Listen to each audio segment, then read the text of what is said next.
అందరికీ నమస్కారం. గుంటూరులో నగరంపాలెం పోలీస్ స్టేషన్ లిమిట్స్లో ఒక అన్ఫార్చునేట్ ఇన్సిడెంట్ జరిగింది.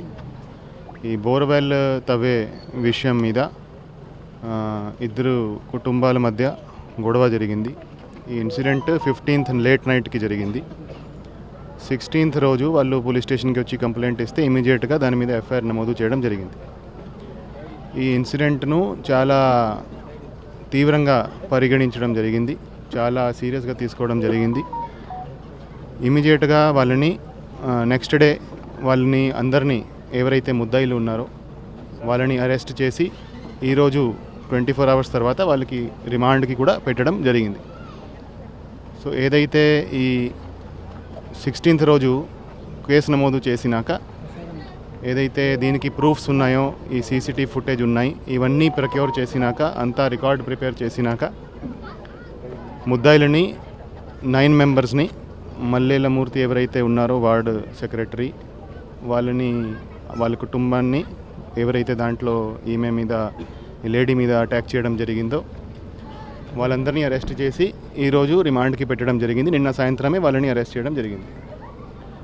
సో ఇటువంటి ఇన్సిడెంట్స్ ఎక్కడ జరిగినా కూడా చాలా సీరియస్గా తీసుకోవడం జరుగుతుంది. ఈ ఎఫ్ఐఆర్లో కూడా మీరు చూస్తే ఎఫ్ఐఆర్లో సెక్షన్ 331 Clause 6 బిఎన్ఎస్ పెట్టడం జరిగింది. చాలా కఠినమైన సెక్షన్. ఎఫ్ఐఆర్ నమోదు చేసేటప్పుడే చాలా కఠినమైన సెక్షన్ దాంట్లో నమోదు చేయడం జరిగింది. దాంట్లో 14 years వరకు పనిష్మెంట్ ఉన్న సెక్షన్. సో స్టార్టింగ్ నుంచే ఈ ఇన్సిడెంట్ని చాలా సీరియస్గా తీసుకొని దాని మీద ప్రాపర్ ఇన్వెస్టిగేషన్ చేసి వాళ్ళని అరెస్ట్ చేసి రిమాండ్కి కూడా ఈరోజు పంపించడం జరిగింది. సో ఇటువంటి ఎక్కడ జరిగినా ఎవరైనా సరే వాళ్ళ మీద చట్టపరంగా కఠినమైన చర్యలు తీసుకోవడం జరుగుతుంది. అది ఏదైనా పార్టీ ఏదైనా ఉండొచ్చు, వాళ్ళు ఎవరైనా ఉండొచ్చు. సో అందరి మీద సమానంగా చట్టం దాని పని చేస్తూ పోతుంది. అది అందరికీ మేము తెలియజేస్తున్నాము. మహిళల మీద ఎక్కడ నేరం జరిగినా, ఏం ఇన్సిడెంట్ జరిగినా చాలా సీరియస్గా ఇమీడియట్గా స్పందించి ప్రభుత్వం అన్ని రకాల యాక్షన్ తీసుకోవడం జరుగుతుంది. అదేవిధంగా కుటుంబాన్ని కూడా ఈరోజు పరామర్శించడం జరిగింది. సో వాళ్ళకి భరోసా ఇవ్వడం జరిగింది. ఎటువంటి వాళ్ళకి హెల్ప్ కావాలంటే ఏమైనా ఉందంటే మేము ఖచ్చితంగా వాళ్ళకి అండగా ఉంటాము.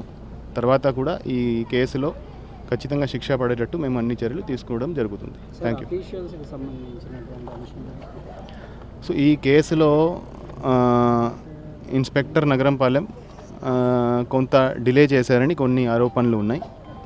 ఆ ఆరోపణలు విచారించడానికి ఆయనని వీఆర్కి తీయడం జరిగింది. సో అది విచారించినాక అతని మీద యాక్షన్ తీసుకోవడం జరుగుతుంది.